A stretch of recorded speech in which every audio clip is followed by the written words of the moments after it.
বাংলাদেশ দল যখন একের পর এক সিরিজ খেলতে ব্যস্ত, তখন দলের বাইরে থাকা সাকিব আল হাসানের ব্যস্ত সময় কাটছে বিভিন্ন ফ্র্যাঞ্চাইজি লিগে খেলে।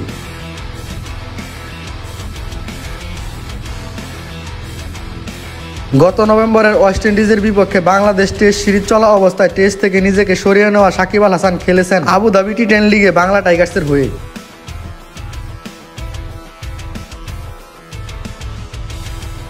আসরে শক্তিশালী দল গড়েও শিরোপা জেতা হয়নি সাকিবের বাংলা টাইগার্সে। টুর্নামেন্টে বল হাতে ভালো করলেও ব্যাট হাতে সাকিব সুলভ পারফর্ম করতে পারেনি এই বিশ্বসেরা অলরাউন্ডার। এরপর কয়েকদিন বিরতি নিয়ে সাকিব আল হাসান আবারও ফিরেছেন মাঠের ক্রিকেটে।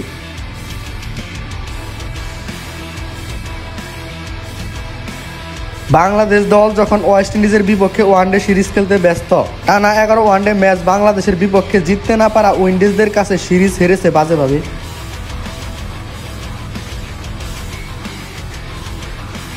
তখন সাকিব আল হাসান মাঠে নামতে যাচ্ছেন লঙ্কান টি10 সুপার লিগে গোলে মার্বেলসের হয়ে।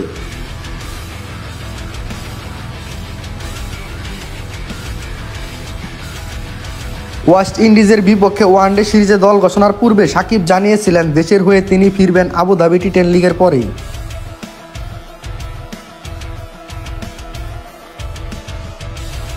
অর্থাৎ ওয়েস্ট ইন্ডিজের বিপক্ষে ওয়ানডে সিরিজ দিয়ে লাল সবুজের জার্সিতে ফেরার ইঙ্গিত দিয়েছিলেন তিনি।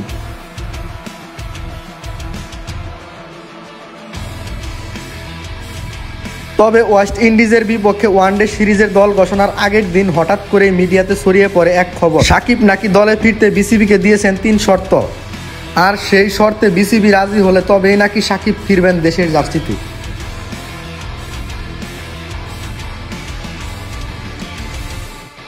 তবে বিপিএলে সাকিব আল হাসানের দল চট্টগ্রাম কিংসের মালিক সামির কাদের চৌধুরী বলেছেন দেশের হয়ে খেলতে সাকিব নাকি কোনো শর্তই দেননি।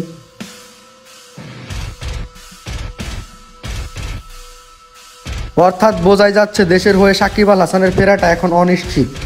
তাই তো তিনি ব্যস্ত সময় কাটাচ্ছেন ফ্র্যাঞ্চাইজি লিগে খেলে।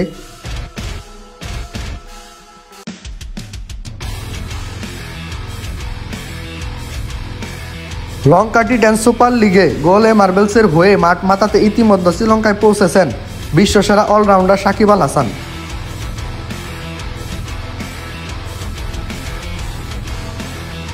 সেখানে আজ রাত 9:30 ক্যান্ডি বোল্টসের বিপক্ষে নিজেদের প্রথম ম্যাচ খেলতে মাঠে নামবেন সাকিব আল হাসানের দল।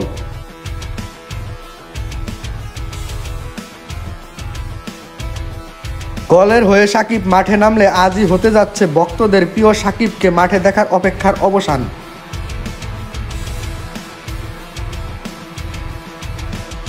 আরাফাত ইসলাম, রিয়াদ, স্পোর্টস ইনসাইডার্স।